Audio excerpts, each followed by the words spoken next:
3 testing. And we are live on Ramadan Radio Wolverhampton, or as it's known now, Iman 1.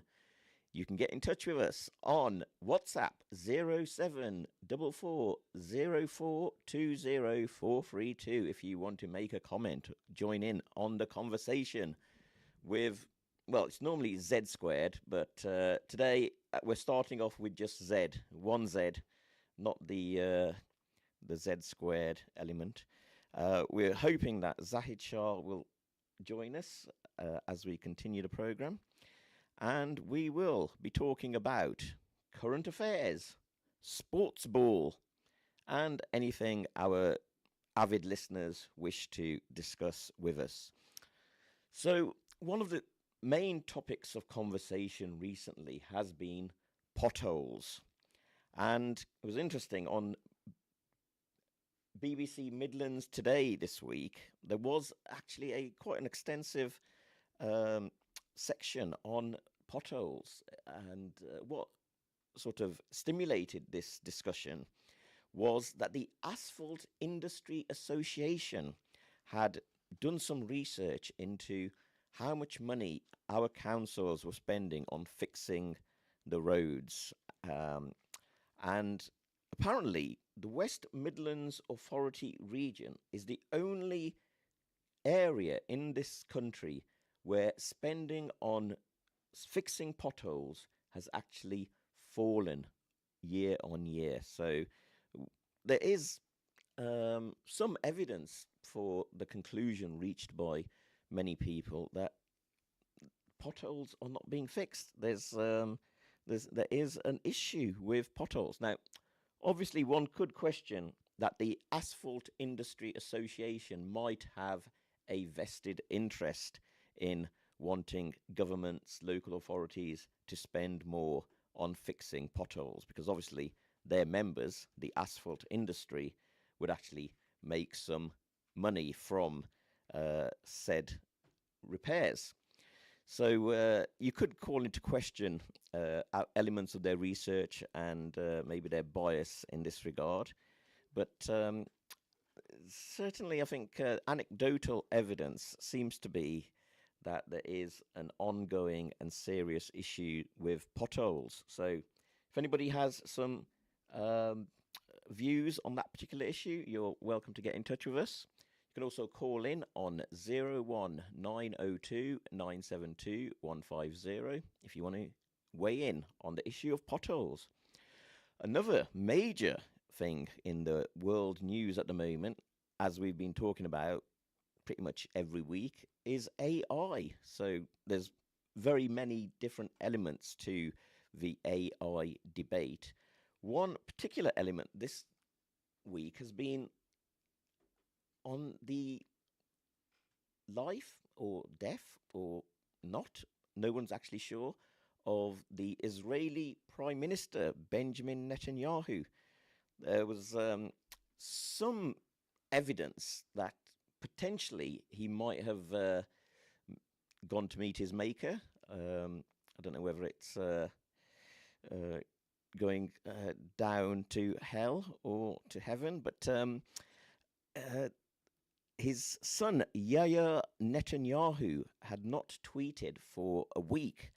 Don't know whether people are familiar with Jewish religious observance when it comes to funerals, but apparently you are meant to sit shiva for 7 days when someone passes away within your close family. And Yahya Netanyahu, Benjamin Netanyahu's son, had not tweeted for a period of 7 days, starting from about March the 8th until March the 15th. And there was speculation, as you can imagine, on social media about whether Benjamin Netanyahu was indeed alive or dead. And subsequently, there appeared on social media videos purporting to be Benjamin Netanyahu out and about, drinking coffee in a coffee shop. That one actually met some pushback from observant viewers of social media, because there seemed to be some elements of the video which looked cup didn't seem to go down. When he moved his coffee cup around, even though it was supposedly full to the brim, it didn't seem to spill.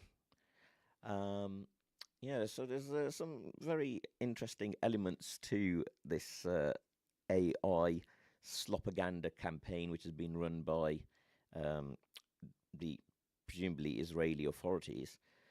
And subsequently, there was even a video of Benjamin Netanyahu with Mick Huckabee, the US ambassador to Israel. And they seem to be really pally and getting on extremely well. Netanyahu, or the real or fake Netanyahu, pulled a piece of paper out of his suit pocket, showed it to Mick Huckabee, and said, "We are going through the list of our targets." And he laughed about how Mick Huckabee was not on the list because apparently Mick Huckabee's a good guy. And but even our, observant sleuths on social media observed sort of issues with that video. For instance, apparently the representation of Netanyahu in the Mick Huckabee video, apparently he had two ear canals. So I think most people only have one canal in their ear, and the sort of version on this particular video had two, supposedly. And there have been other videos of Netanyahu where he's apparently had 6 fingers, or there's been disappearing and reappearing rings on his fingers. So there's a lot of doubts being raised about the whether Netanyahu is actually alive or dead. If anybody knows anything about the whereabouts of Benjamin Netanyahu, please do get in touch with us so we can put this matter to rest. And if Benjamin Netanyahu is listening to Iman 1 from his bunker in Tel Aviv, Benjamin, you are welcome to get in touch with us and put this matter to rest. We want proof of life. And actually, if you want to come visit us, please do. So,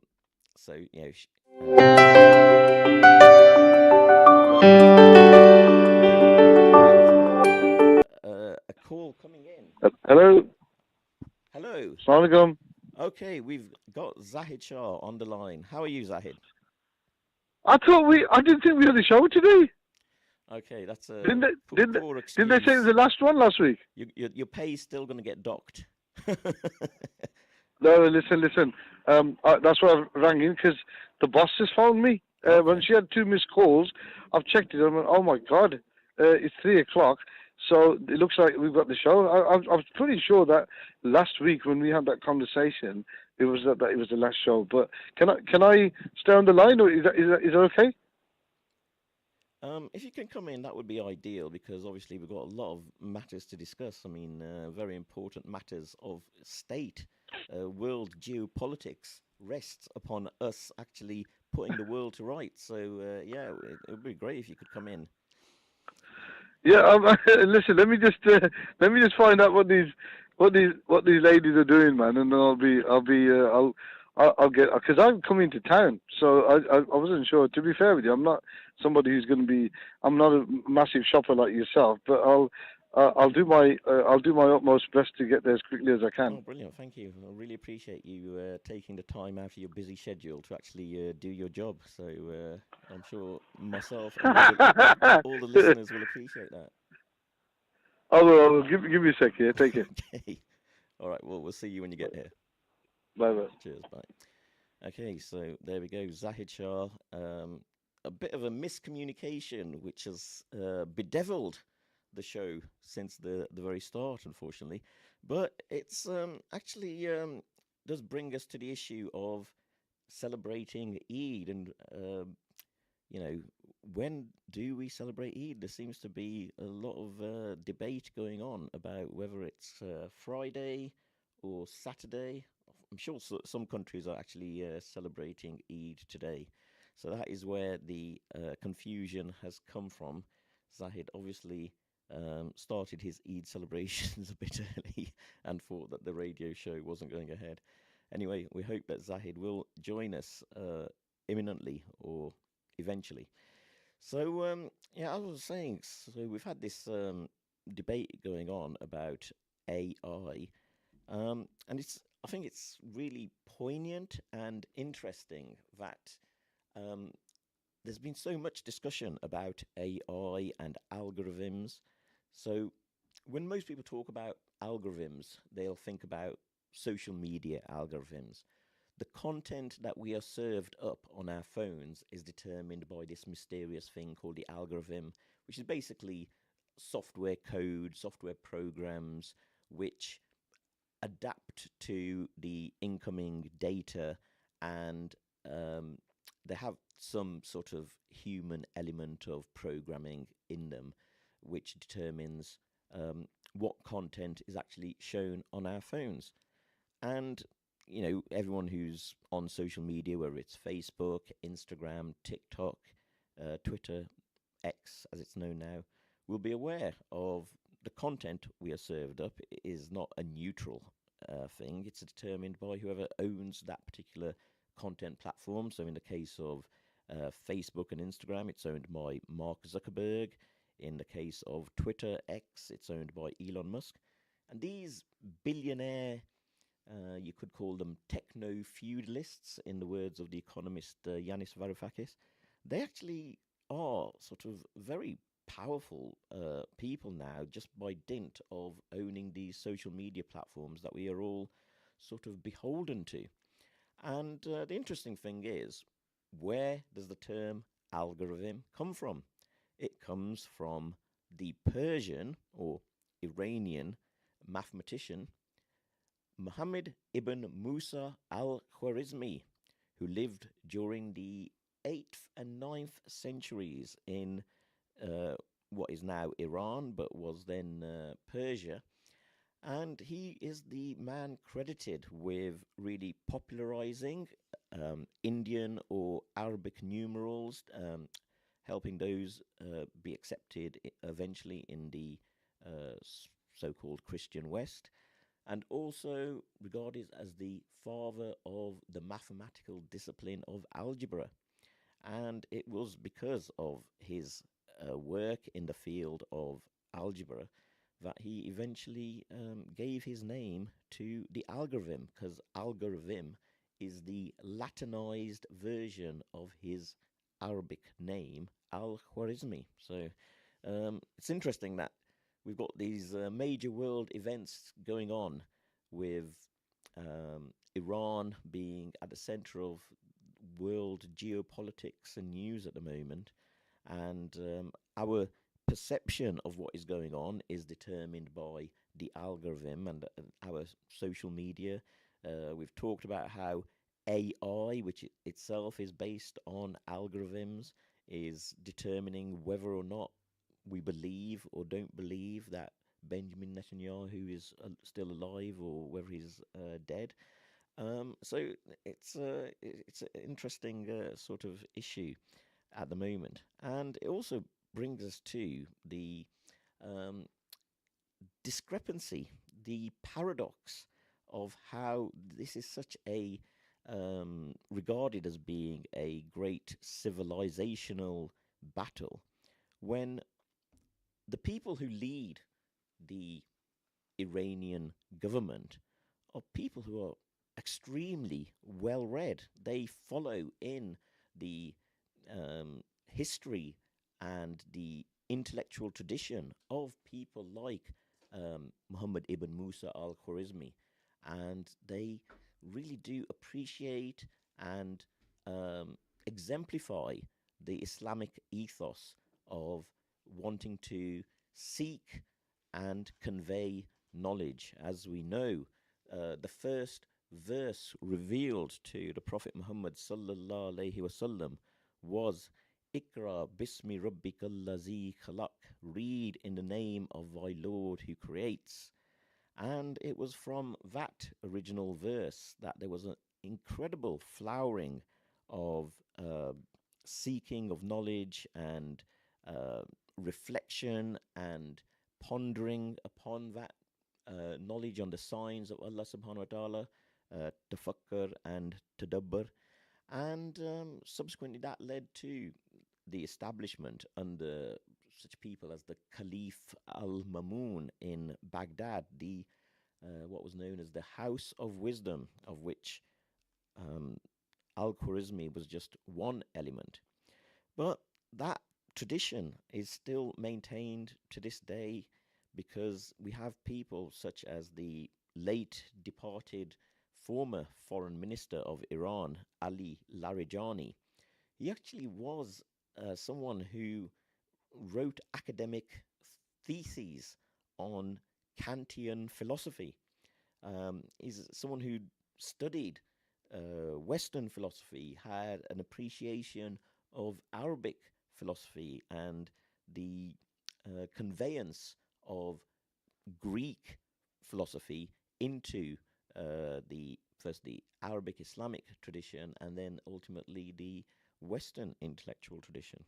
So we have this, as I said, it's a sort of dichotomy paradox between this so-called civilizational battle which is going on in geopolitics at the moment.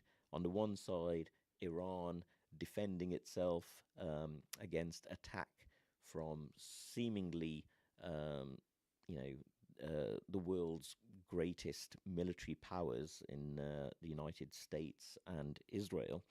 And whilst Ali Larijani is a academic and intellectual, someone who's written theses, academic papers on Kantian philosophy, you have, on the other hand, Donald J. Trump, who, for all uh, he has achieved in his life, in his business dealings, in his political campaigns, he not really fit to lace the boots of someone such as Ali Larijani, uh, the late foreign minister of Iran. So that is an interesting dichotomy. Right, let's talk about now some sports ball before Zahid Shah hopefully joins us in the studio. I'll get in some pro Wolverhampton Wanderers propaganda. So those of you who know or follow Wolverhampton Wanderers will know that we've had a pretty poor season so far. Um, but there's been a marked uptick in form since Rob Edwards took over in around about December, and actually, recent form has been absolutely spectacular. We've beaten Aston Villa, our local rivals from Birmingham. We've beaten Liverpool, a storied, historic team which is competing in the Champions League. Only this week we've seen them destroy Galatasaray, one of the leading clubs from Turkey. But Wolverhampton Wanderers actually beat Liverpool just a couple of weeks ago. And also, Wolves were one of the only teams to have secured taking points off Arsenal, who seem to be being anointed as now runaway and likely Premier League winners this season. So Wolverhampton Wanderers have been punching way above their standing in the Premier League table at the moment, and a lot of that credit has been going to Rob Edwards for turning around a team which had struggled up to his appointment. And so things are starting to look a lot better for Wolverhampton Wanderers. People are showing a bit more faith that obviously relegation looks nailed on. Even if we do get relegated, we do have a decent chance of bouncing back and getting promoted from the Championship next season. And in that regard, one of the really promising aspects of the team at the moment is the fact that recent signing, Adam Armstrong, who we recruited from Southampton in the Championship, actually scored his first goal since he joined from Southampton joined the transfer window. After I think 9 games, he scored his first goal, and it was a very good goal. From outside the box, and you know curled it in against a very decent goalkeeper that Brentford have in the shape of Kevin Kelleher, former a former Liverpool goalkeeper as well. So v- well done to Adam Armstrong and Wolverhampton Wanderers. They are showing that they might be going down, but they are going down fighting. So I think that deserves some credit and praise at this time. So well done to Wolverhampton Wanderers. Um, what else is going on in the area of sports ball? Well, we've had Champions League football going on this week. I've already mentioned that Liverpool did very well against Turkish champions Galatasaray with a 4-0 and 4-1 on aggregate victory. They go through to the next round of the Champions League. We also had Barcelona thrashing Newcastle United 7-1, was it? 7-2 on aggregate. So a very big win for Barcelona against Newcastle United. And I mean, I think Newcastle probably were always going to be underdogs in that particular clash. And when you're coming up against a team like Barcelona, which can field players of the quality of Lewandowski and Lamine Yamal, obviously, yeah, Newcastle were up against it. Um, Tottenham Hotspur actually put on quite a good show against Atletico Madrid, but having lost the first leg so disastrously, they weren't able to recover that deficit. But again, it was quite positive for Tottenham supporters that their team went down fighting after what had been an embarrassing first leg in Madrid. And we've got some uh, teams progressing to the next round of Champions League. Unfortunately, probably one of our best hopes, Manchester City, under Pep Guardiola, failed to beat Real Madrid. Again, you'd have to say Real Madrid with players such as Vinicius Junior and Valverde, they were probably always going to be favourites to win that game, having won the first leg. And as it proved subsequently, they did go on to win that. Man City were unable to make home advantage count and overturn the deficit from the first leg of that game. So Manchester City go out as well. And we have only 30 seconds left of the first half of today's show. So please do join us again in the second half, where hopefully we will be joined by my partner in crime. Yes, the criminal Zahid Shah, who has failed to appear in the first half, but hopefully he'll join us for the second half, inshallah.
Ready?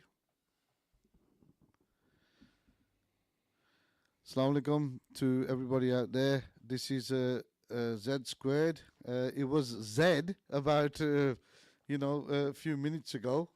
Poor old Z. I tell you what, he's knackered. He's gone to sleep. you know. This is Zahid Shah, part of Z squared, and we've got Zahid Ali there. Zahid, say hello. Hello, everybody. Yeah. As you can see from Zahid's voice, he seems shattered. And when I just said he's tired and he's knocked off, he was kind of doing some kind of meditation, I think. Yeah, I'm not used to doing this much work. I'll tell you, you're not, are you? You're not. But listen, you've been talking.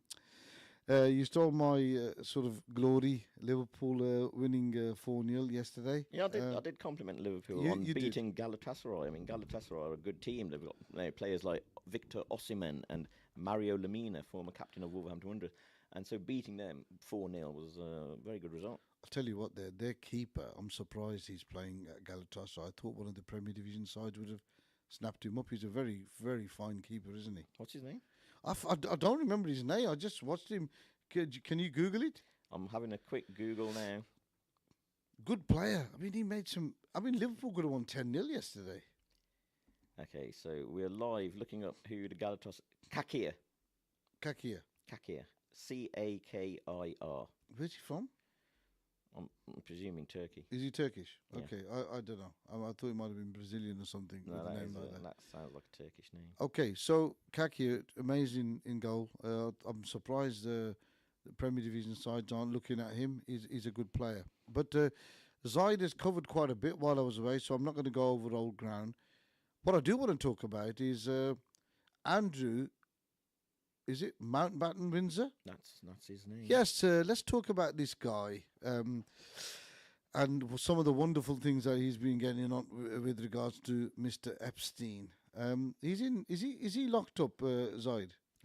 No. You see, there was a civil case from one of his alleged victims in the United States, Virginia Joffrey, and she and himself, they actually, I think, settled out of court. So there was a payment made to Virginia Joffrey's estate, and subsequently, Virginia Joffrey, unfortunately, she's no longer with us. She passed away, I think, sometime in the last few months, actually. So I think there's no Hit off? there's no ongoing criminal prosecution of Andrew going on from the United States. There is some investigations going on in the UK to do with his role as basically he was basically an ambassador on behalf of the government in certain trade envoy roles, and there's just some investigations of, I believe, going on as to whether there was any improper sharing of information between him and Epstein. Obviously, Epstein is regarded as being some sort of intelligence services asset. Yes, so he was. would potentially be regarded as industrial or international espionage issue if people who are in public office in Britain are revealing information that they shouldn't to someone like an Epstein type figure. So this woman who was who settled out of court with Mr. Windsor, she's now dead. Yes, she passed away in, I think, dubious circumstances. Yes. Okay. So she was hit off. Well, we can't really say that because we don't know for certain. What did the viewers are? Our viewers out there. What kind of assumptions do you think they're making? I think a lot of people would agree that there's something dodgy going on. I mean, there's so much things in the world going on which are dodgy. I don't think people really have time to actually investigate these issues, and they just like let it slide because they've got things going on in their own lives. The media don't tend to cover these sort of things because, unfortunately, our media are pretty much the same class as our politicians, and they cover each other's crimes. I mean, for years, Mandelson and Andrew Mountbatten Windsor were, seen as very high society figures in politics and royalty. And it's only after decades of pressure from their victims that ultimately something of this Epstein files thing has actually caused any damage to their reputations. And as I said, the political and media class have been basically covering for these people. Well, this Epstein fella is obviously well versed. I mean, he was meant to be some like really high-profile figure in like finance. I mean, He was. I used to work in finance. I never came across him, by the way. You would have, wouldn't you? Well, I was probably not that level of But you weren't far off. transatlantic high-level finances. Yeah, but you would have heard about him even during your time. Yeah, I'd come across the name, but I don't think he was seen as being a figure who was actually leading sort of intellectual or expert debate on any particular aspects of finance. Not in the area that impinged upon my particular areas of expertise. He was regarded as being more of someone maybe who had expertise in offshore tax. Basically Yeah. tax dodging, tax evasion, that sort of stuff. And that's why I think a lot of people were seeking out his particular expertise. So obviously, if you're dealing with or you have expertise in tax evasion, tax dodging, and stuff like that, Yeah. the people who are seeking you out, they are trying to avoid paying taxes. They tend to be very rich people, Yeah. and obviously they're engaging in dodgy behavior. So you automatically there's a whole world of dodginess, and so yeah, anyone who was in his sphere of influence obviously then comes into question. I mean, his little black book was meant to have the names of lots of very senior politicians, financiers, business people, media people, and obviously he was developing what is known as compromat on them. Well, I am going to ask you a question. £4 billion, is that a lot of money? In like high finance, that is not actually a lot of money. I mean, It is to us, though. Elon Musk is almost a trillionaire, so that's 1,000 billion. I mean, even $1 billion is, to most, it's a lot of money. It is admittedly a lot of money, but in finance, these are like that's small. Small fry. Very, Well, there's a reason why I asked you that, because to even businesses across the UK, £1 billion is a lot of money, isn't it? It is.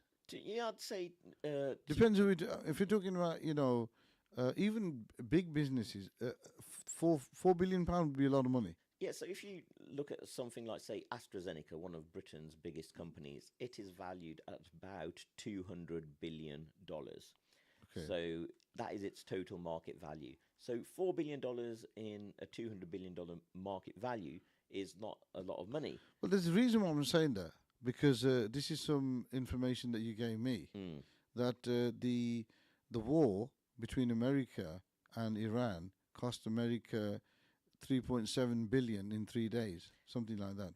Well, I think the latest Just figure to was just to protect, yeah. Mr. Trump. You can analyze these in different ways. So there's income and wealth, right? Yeah. So you might have a house which is worth, let's say, in Wolverhampton, average house price is maybe 250,000, and you earn every year 25,000, say, yeah. So Yeah. basically, your wealth in the form of your house is worth 10 times your income. Yeah. Yeah. So that's the distinction: wealth, income. Your house is your asset. Yeah. Your income, your wage, is your wage. Now, compared with your house, £2,500 is not a lot of money in terms of your total wealth, right? Yeah. But in terms of your income, your annual income, that's 10% of your annual income. So it's a lot more of your annual income. So it depends what you're comparing these figures. I was just being a bit cheeky, saying that Trump is being caught in the Epstein files. Yeah. He's mentioned in there quite a lot, Mm. and then all of a sudden he thinks, oh well, £4 billion isn't nothing, because it isn't for America, and they decided to chuck it into a war that doesn't make any sense with Okay. Iran, so that they could take the heat off him. So the news overnight is that the Pentagon have asked the US government for an extra $200 billion to execute their campaign against Iran. So basically, $12 billion or $3 billion or whatever. These are small figures, but even that is quite a lot of money. And they realize that they can't afford the existing campaign. They need to spend an extra 200 billion. They need to ask the US government for an extra $200 billion. Now, the total US spending on defense every year is about 900 billion, so almost 1 trillion. So they're asking for an extra 200 billion, which is almost a 20% plus Yeah, it is. increase on an already a budget of a trillion. Like our national health service to run every year probably only costs 100 to 200 billion, something of that order. Yeah, yeah. Which in itself is probably about 10% of our GDP. So those are the sort of figures we're talking about. They are wanting to spend as much as our total NHS spending every year on just prosecuting Yeah. an extra element or continuing to prosecute this war on Iran, which was a war of choice. There was no need to prosecute this war. Under Obama, there was already an agreement between Iran and the United States that Iran would not enrich uranium and produce a nuclear weapon.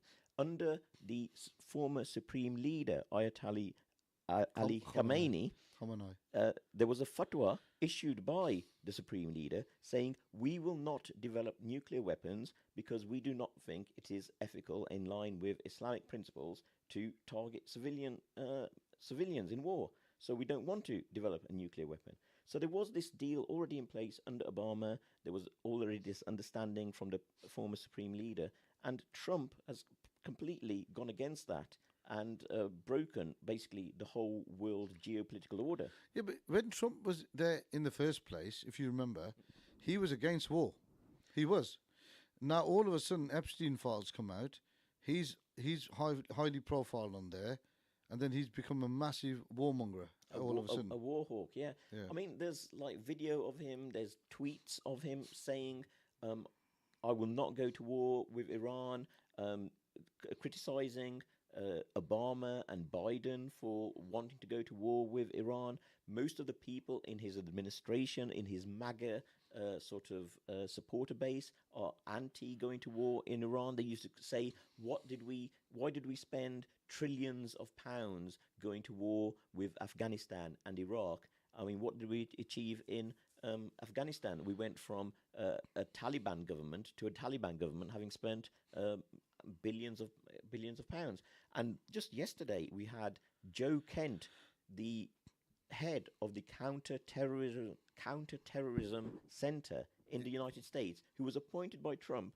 He resigned, and he sent a letter to Trump saying, "You have gone against your own words and your campaign promises by starting this war in Iran, and we've done it for Israel." He's named Israel, and our media have had to carry this on their news shows, that the fact that the counterterrorism chief resigned and blamed Israel for this war. Okay, that's concerning. That is coming from the people at the from the top seats of power.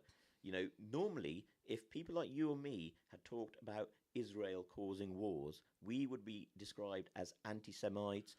Absolutely. Why are you exceptionalizing Israel? Yeah. Why are you so biased against Israel?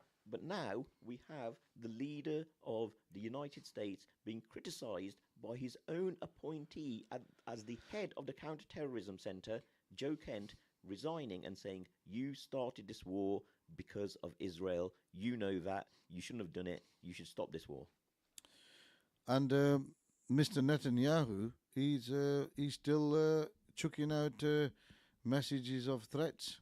Well, I discussed this earlier about, is Netanyahu even alive? There's been lots of speculation about whether or not he is alive or dead. There's been a lot of AI videos or purported AI videos. It could be AI. I think it is, because there's rumors saying that he's gone. Right. I mean, I think one of the biggest things which caused people to doubt whether he was alive or dead was the fact that his son, Yahya Netanyahu, who is very prominent on social media, tweeting almost every day, from March the 8th, he did not tweet for 7 days. Now, the Jewish custom, when you're mourning somebody who has passed away in your family, 7 days. you are meant to sit shiva for 7 days. You're meant to mourn. You're meant to, ask for forgiveness or whatever. And Yahya Netanyahu did not tweet for 7 days from March the 8th till March the 15th. So, and then that is when the videos started coming out of someone purporting to be Netanyahu, and a lot of sharp-eyed individuals have said, actually, there's lots of AI elements in these videos, and you can actually decipher and point out the problems in those videos. And to be fair with you, Zahid, AI is dangerous. It really is, because you can do things with that, and you're not well. You can tell if there's a TikTok video AI because it says that generated by AI. Yeah, it is scary. I mean, there's a lot it of is these scary. deep fakes around. The overriding principle in computing is garbage in, garbage out. So basically, what we have to be aware of is who owns the protocols for determining how these AIs are used. So who determines the algorithms which program these AIs? Unfortunately, a lot of the algorithms are owned by these big tech companies like Facebook or Twitter, owned by Mark Zuckerberg, Elon Musk. So this is very dangerous if Yeah, they have this power. this is Elon Musk. Yeah, I mean, are we allowed to mention the word Zion? No, can we? Yeah, you're allowed to mention that's a political term, not. So Zionist is a political term, yeah. Mm. So is Elon Musk? Is he Zionist? Yes, I would say he's a Zionist. Basically, Zuckerberg. ultimately, Zionism as a political ideology simply means that you believe that Israel has a right to exist, Yeah. and that there should be a homeland for the Jewish people in somewhere, whether it's Israel or elsewhere. So, in terms of that is just a political terminology. Um, in 1917, when the British government signed the Balfour Declaration, Yeah. the only Jewish member of the Balfour cabinet, a man by the name of Edwin Samuel Montagu, he described Zionism as a mischievous political creed. So there you have a high-profile member of the Jewish lobby. of the a Jewish MP, a member of the cabinet. So he had influence in the government, in the cabinet. Even he was describing Zionism as a mischievous political creed. He said it would create anti-Semitism, creating a Back state in 1917. in 1917. So, So- he was very prescient. Even like a very high-profile, very intelligent Jewish figure like Albert Einstein, he used to rail against Zionists and Zionist terrorists. He said very famously, he wrote a letter in 1948. He said, "When a real and final catastrophe should befall our people in Palestine, the first responsible for it will be the British, and the second responsible for it will be the terrorists built up from our own ranks. I shall have nothing to do with such criminal and misled people." So that's Albert Einstein writing in a letter in 1948, um, placing the blame for what is going on now at the feet of imperialism and Zionist terrorists. So there you have the distinction really between Zionism and Judaism. This topic, what we were just discussing, we could talk about this all day, but It's a very interesting topic. it is. Obviously, Anybody WhatsApped in? Anybody's message? People, you should voice your opinions, ring in, because these are very sensitive conversations that Z Squared are having, and it'd be nice to get people's thoughts and views out there on what they think, because we obviously are very passionate about this, and I'm fairly confident that majority of our community out there are going to be passionate about this. Talking about controversy, Yeah. did you hear about the controversy about Nick Timothy and what he said about Muslims who held a public iftar? What was that? Public iftar in Trafalgar Oh Square. yeah. Yeah. So, Oh, that's shocking. so on Wednesday, When you, during Prime Minister's question time, Keir Starmer was asked about the comments of the MP Nick Timothy. Basically, for those of you who are unaware, there was a Eid iftar held, not an Eid iftar, an iftar held in Trafalgar Square, a public iftar. I think there was about 1,000 people, 1,000 Muslims, and as part of the iftar, they prayed in public in Trafalgar Square. And Nick Timothy, who is a Conservative member of Parliament, yeah. he was railing about this, saying Muslims are trying to take over our public spaces. It Yes, he shouldn't be was. allowed. And it was very divisive rhetoric. And Keir Starmer was asked about this in Prime Minister's question time yesterday, and he subsequently tweeted about it. The tweet is on his public profile on Twitter. It's had over 2 million views. He said, I'm proud of our tolerant and diverse country. I'm proud that in Trafalgar Square we celebrate all faiths. That's British values. The comments from Nick Timothy are shameful. Kemi Badenoch should do the right thing and sack him. So a lot of people normally they say, Keir Starmer he's like quite weak and spineless, but those are quite strong words from Keir Starmer putting Nick Timothy in his place. Yeah, yeah. Nick Timothy needs to be sacked, and not just that, but he needs to, uh, come out with a public apology for his stupid and silly comments, and Divisive, very divisive. very divisive. And not just that, but I'd like to find out who was behind Nick Timothy making these comments, because I don't think he doesn't look like one of these courageous politicians to come out with something like that. Well, unfortunately, Nick Timothy has a track record of being what some would describe as Islamophobic, having anti-Muslim views. He was a central figure in the Trojan horse issue. You might remember when Oh certain yes, teachers and schools in Birmingham were being targeted as supposedly having spreading I was. Islamic Do you know I views. was involved with that?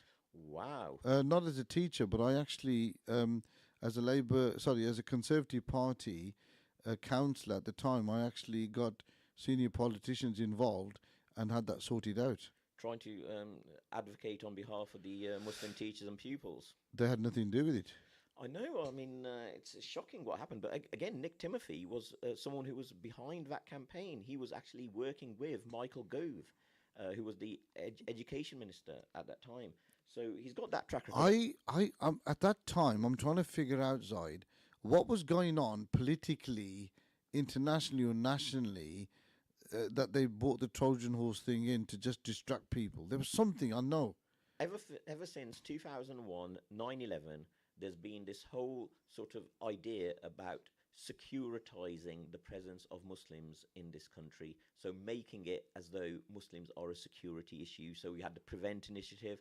And basically, the Trojan horse issue, in my opinion, was simply a further element of that Prevent initiative, trying to problematize the presence of Muslims just existing in this country for some elements. Can I also just, how long we got? 30 seconds. Oh my God. I wanted to talk about the Muslim iftar party on the rivers Ganges, but we're not going to do that now. We'll have to do that sometime in the future. It's been a pleasure. I mean, I actually love working with Zahid, and it's been a pleasure working with you, Zahid, again for the last 4 weeks. I think we've had some interesting conversations, and goodbye from him. Goodbye from you. And goodbye from me. So hopefully Eid Mubarak to everybody from Z